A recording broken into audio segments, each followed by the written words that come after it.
Okay, I'll start off by answering the first question from Huddle Tribe 20. What gives NiftyWhale confidence in giving Rug the marketing reins? So Rug is someone that I've known, gotten to know personally throughout the last couple months. This isn't like a last second, oh, we're searching out a marketing agency thing. We've been able to develop a personal confident in the professional abilities of Rug, given his past experiences both in and outside of the NFT space, that this is what Space Poggers has been looking for in terms of our marketing, and this is the this is the play we're doing, people. So give Rug your fucking energy because this is the game we're playing, you know? And two, what is the general marketing plan as of now, or is that still under development? So we actually have a marketing strategy hammered out. I don't know how much of that we want to reveal quite yet, as we want it to happen as it happens, and people can sort of see it happening. But all I can say for now is that we feel very confident moving forward about the direction of Space Poggers. And as you can see, the first thing that we will be doing is raising royalties, which has already been done, and using that to donate to various charities associated with the animals and space poggers. And that alone will unlock a lot of opportunities for space poggers and our brand and the things that we'll be able to do. And so you'll be able to look forward to a lot of things there. The extra 5% that you're losing on sales, assuming that you're not diamond handing, will be more than made up in the future. That I feel very confident about.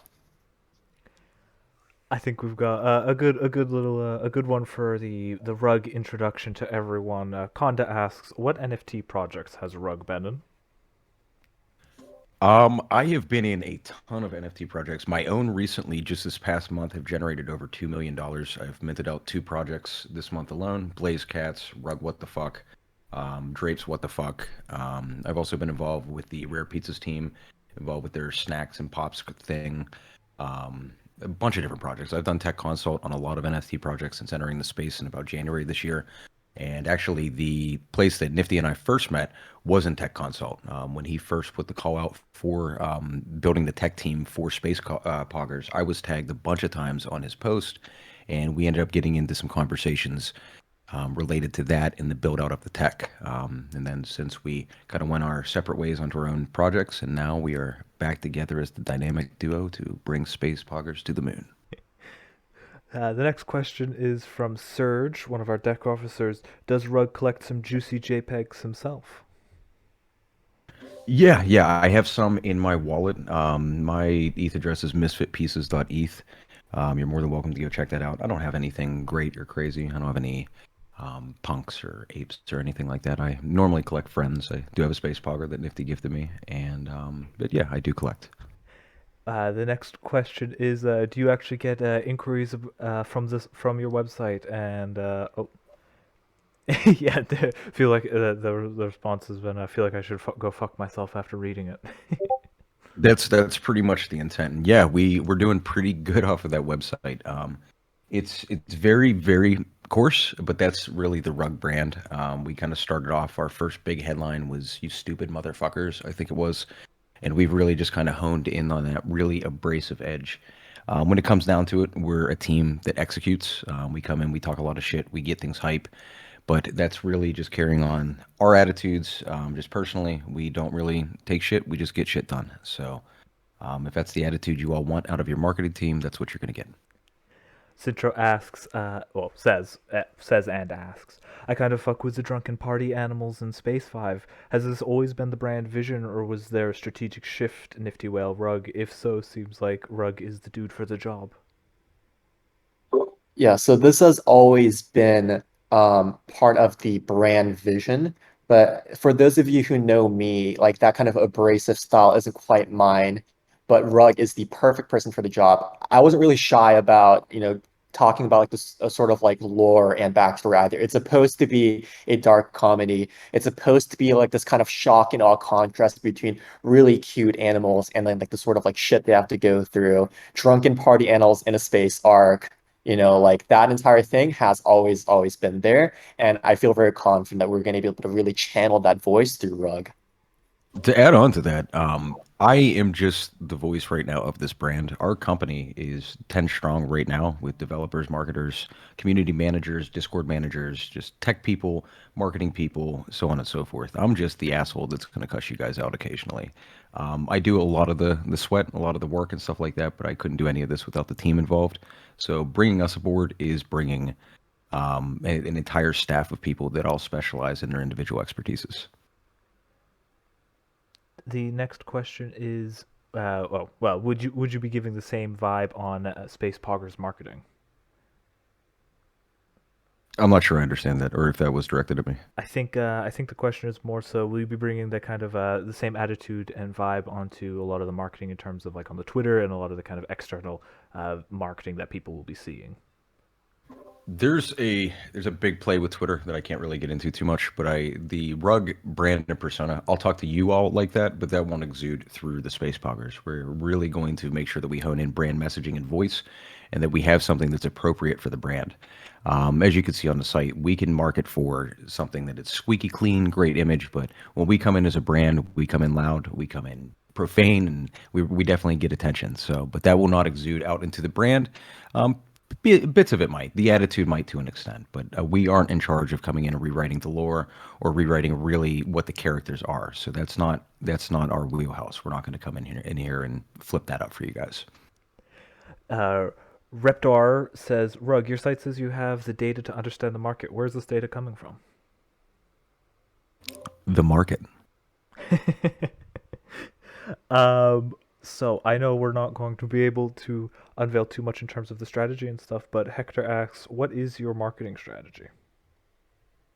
On a high level, it's focusing on the tribes. I think that what you have with the tribes and the 12 unique tribes and the 13 counting zero is just fascinating. You have so many opportunities to just really synergize those tribes and just really make something that's better than the sum of its parts with that. So that's really my goal, is to just get into that and just show the world how cool it is that you have 12 different awesome tribes and that 13th being zero. So that's my big marketing push, is really communicating that and communicating how cool that is to other collectors out there.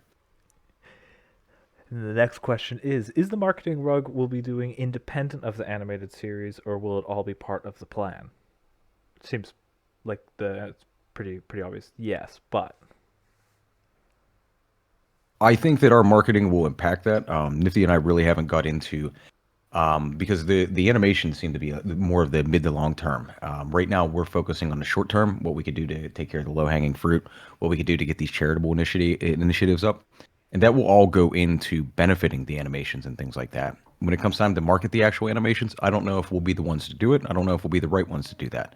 But I do know that we are the right ones to push us in the right direction, towards great charitable impact, and that is proof positive for every brand that I've been behind. And it's just a positive thing to do as a community. We have so many opportunities to impact wildlife and the hippie bullshit that I said in the message above, that it just behooves us to really get behind an initiative like that and see how much we can change. Because at the end of the day, the impact that these projects make, beyond just the personal gains and things like that the collectors have, is really where the stories are written. then next is from Daniel. Does Rug have a limit to the projects they take on to make sure every project gets all the attention it needs, unless you scale up the team? P.S. Super happy to have you on board. Fuck. We're really expensive, so most projects can't afford us. Nifty just got the homie hookup because we've been together for a while. We've been talking about this project for a bit, and we are very, very, very selective of the projects that we'll take on. We just had a multi-million-dollar platform come in today that gave us a whole pitch, and I turned down because it's just not a right fit for the brand. And bandwidth-wise, we need to be able to allocate the proper time to every job that we have. We're not nowhere near max capacity at this point, but we do shut down bookings and all that when we hit about 50% bandwidth, so we don't get into a situation. All right, I have a barrage of questions from OX Sensei. So the first one, not sure how much of an answer we can give because it's going to, well, what can we expect to be Moon? I know you won't tell me like Floor will be 1S, but say what you think. Oh yeah, you guys won't hear me say anything about price action or volume or anything like that. Like, those are metrics that I'm reporting to Nifty on. But for me, I want to really focus on product, make it a more interesting thing for people. I think the least interesting thing about an NFT project is its price or its volume. I think the most interesting thing are the characters and the lore that you can really expose to people who haven't seen that. So, as much as it's my goal to make those numbers bigger and better for everybody, you won't hear me talk about that much. My overarching goal is to make Space Poggers the best project out there. Then I can answer the third question that they had, which is that the Dowel thing official stuff or simply something I saw in chat from the Owl Army? That is just something from the Owls. However, I'm going to be working with them to make sure that they can set up their Dowel so that they can have a nice Dow Who? for owl buying. Then, Who? hmm? Who? Oh, the Owl tribe wants to set up a Dow for purchasing owls. It was an owl joke. Oh my god. And then the last question from Sensei was, could we get a little sneak peek of what's to come in terms of announcements? Go to the announcements channel. And then, question for Rug from Shim. What are your thoughts about the longevity of the NFT space in terms of too many projects coming out currently? Will there be a NFT winter coming soon? I would say that we just got out of the first NFT winter. I would say that like we got out of the Beeple bubble that came in March when Beeple had a $69 million sale and everybody really kind of clamored to the space and tried to recreate that. And we saw a bunch of hype, bunch of things run up, and then kind of sideways market for a couple months. So if we're talking about bubble economics or anything like that, I would say we're in our second little bubble here. And I would say that in any situation where you have a over congestion of any asset in a space that you're gonna deal with a little bit of blow off. I think when you have projects like Space Poggers that have made specific efforts to delineate themselves from the norm, those are the projects that you'll see with longevity. And on a high level for the NFT space, I think there's unlimited longevity here. I mean, now we're talking about digital rights ownership in a way that's actually sensical. We've dealt with, if you've worked in the music industry or the imagery industry or anything like that, the just managing the digital rights properties and things like that is just a hellacious task. And now we have this automated system through blockchain to do this. And it's like I don't think there's any stop to what's going on with NFTs. I think there's a huge stop to flat and basic NFTs. Like we're gonna stop seeing projects that have no utility, that are just JPEGs or PNGs or whatever. We'll stop seeing those sell out. We'll stop seeing those have great movements. But I think the projects that we see that cram in utility, that cram in charity, that cram in impact are really going to be the ones that keep going, that will survive every little bubble that we go through. Yeah. The next question, so there's two people asking effectively the same question, but what was it about Space Poggers that makes you want to work on this project? Since in marketing, one can find themselves advertising things that they really don't like. For me, it's the tribes. Like the tribes are so cool. Like that's what made it a no-brainer for me to jump in, is because as soon as I saw that this was broken down into all these different groups, like my brain just went nuts with all the different ideas that we can implement marketing wise. Like we can have competitiveness amongst each other for charity raising. There's just so many different cool things that you can do with that. And then the art. The art it stands out. Like a Space Pogger when you see it in a profile picture.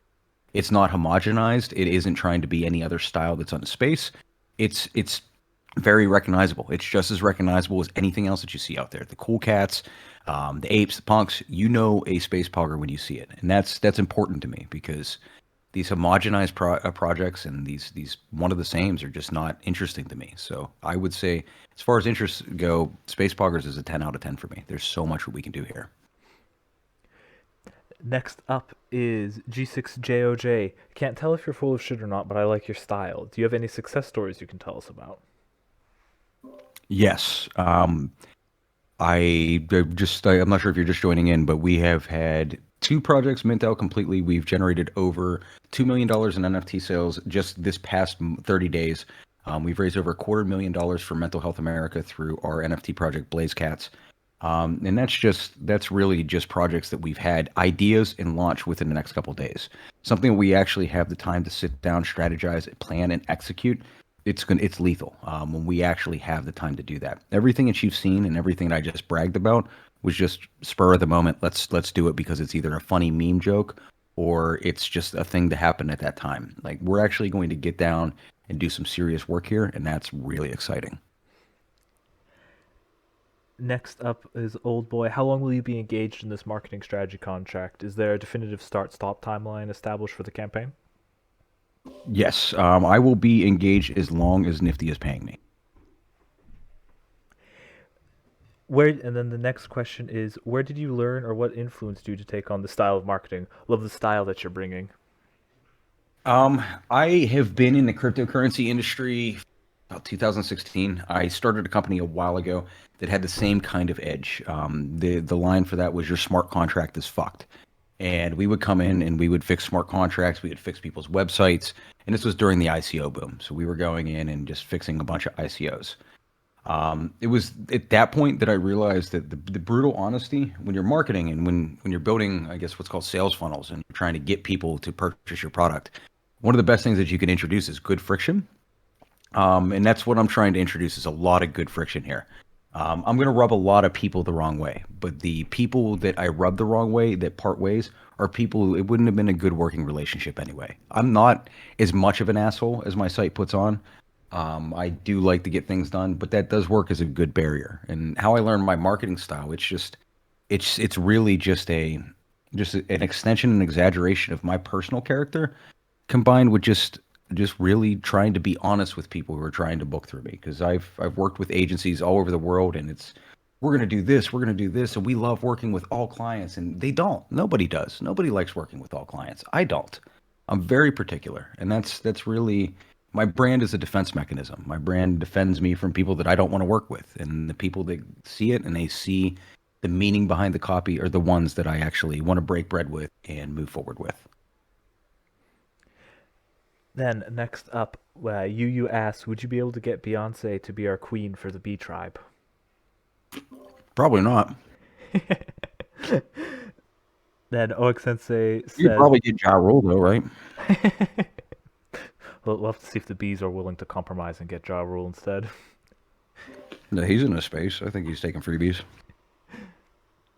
Oak Sensei asks, what do you think made Oni4 so successful? Was it their marketing? And then also once that announcements channel doesn't have your sexy voice, which is very true. Thank you, thank you. Oni Force is just unstoppable. I mean, the pre-market was incredible. So they went for almost 90 days beforehand to market that project, so you knew what it was. And then all the little components that they had, like the silhouettes, the mint passes, just everything was stacked to be a perfect storm for them. And then when you look at Brian Complex's art, he's on another level. Like he was big in the clubhouse space. Like we all like if you were in clubhouse, you know Brian, like you know him from, and he's just the most humble, awesome dude. And he was doing his crypto apes not too long ago, and you knew just looking at his stuff that he was going to be in one of these projects. And he did, and he deserves it, and that team deserves it because they're great, and they did a really, really, really good job of marketing that. So, hats off to them. They did it perfectly. And then Conda asks, are you still promoting Blazed Cats? Yeah, I'm kind of hoping you guys will shut the fuck up for a little bit so I can get back over to my server. All right, the first non-softball question. Or asks, sorry, but 2.5% more okay, but 5% more is a cash grab and doesn't feel right at all. 10% fee is going to you guys right now. No other project is doing that. I would say the majority of projects that I've seen out there are taking 10%. Like I know all my projects are taking 10% right now, and we're either donating those directly to charity or we are using those for company initiatives. If it's a problem for 10%, I'm sure that nobody would mind if we took a poll on that. But my goal is to maximize the total amount that we can donate to charity.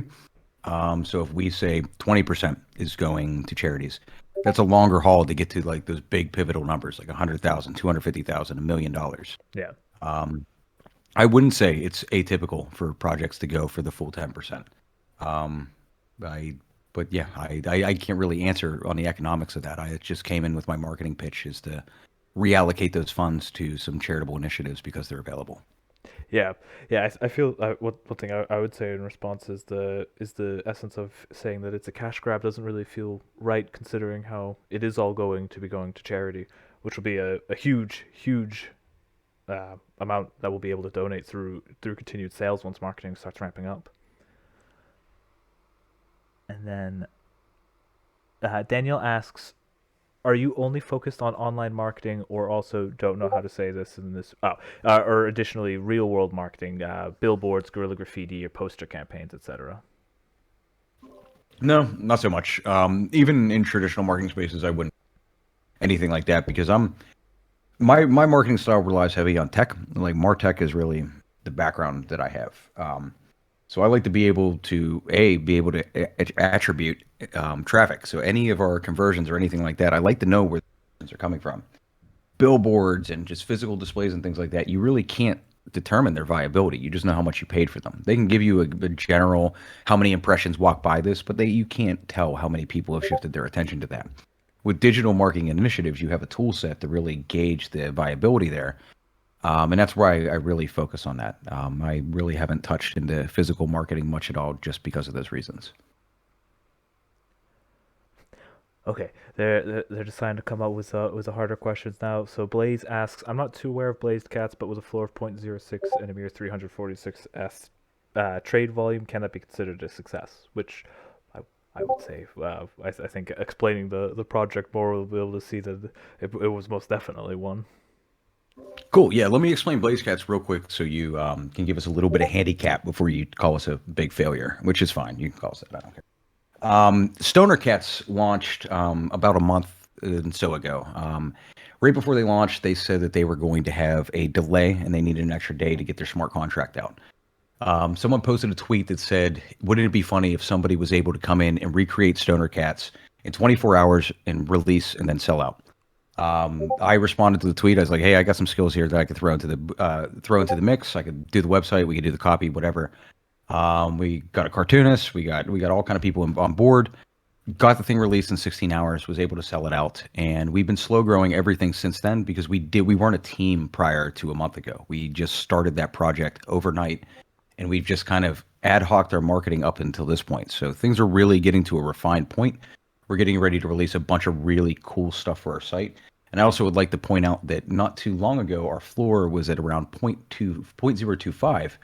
And because of a marketing initiative that we just put out involving our companion product, OX Heads, we were able to almost triple our floor because of that movement. And what we did is we distributed our companions in an inverse rarity structure to the Blaze Cats that we have. So the least rare Blaze Cats are going to get the most rare companions. So what that did immediately is our floor, which was all filled up with the least rare cats, immediately shot through the roof. For us comparatively, I mean, if you're 2-3xing your floor, that's a good marketing initiative. You're not looking for like 10x every single time repeatedly because that's not possible. But yeah, there should be a little bit of a handicap before you go judge Blaze Cats because we're just meeting each other as a team at this point and getting used to working with each other. Yeah, I would definitely recommend if you haven't checked out Blazed Cats to definitely check it out. All of you who know me more from before this knows that I'm from the one of one space, pretty much solely from before Space Poggers, and one of the only ones I found super interesting was Blazed Cats, and I really found that as a super inspiring project. All said and done. Then Shim asks, for Captain Nifty, is there going to be any utility associated with IP of Space Poggers outside of the notion of mainstream implementation in terms of your personal future ventures? Yeah, that's a great question. I answered this as I don't see why not. There's a great community here, and so if I want to take people along for the ride in any future venture I may work on, then I don't see why I wouldn't do that. Oh yeah, and you also answered the KPI question. And then Uni Arcade Seb. So this would be a question that was answered in the previous AMA about will there be any advance coming out this week? Should be about if ideally within a week or about 2 weeks. But we'll have a recording of the previous AMA up as well, so that should have a lot of questions relating to the animation and stuff covered within there. Then OX Sensei asks, will we have access to those metrics being measured? Those being Nifty responding with floor price and weekly volume. Yes, anyone can look at the floor price and weekly volume. Or if you see our discount or Discord numbers or Twitter numbers going up, then you can see that there's something happening there. Yeah, all that information will be super available, and as we get the bot out and stuff, I mean, it should be pretty easy to know where we're at in terms of the cost of poggers.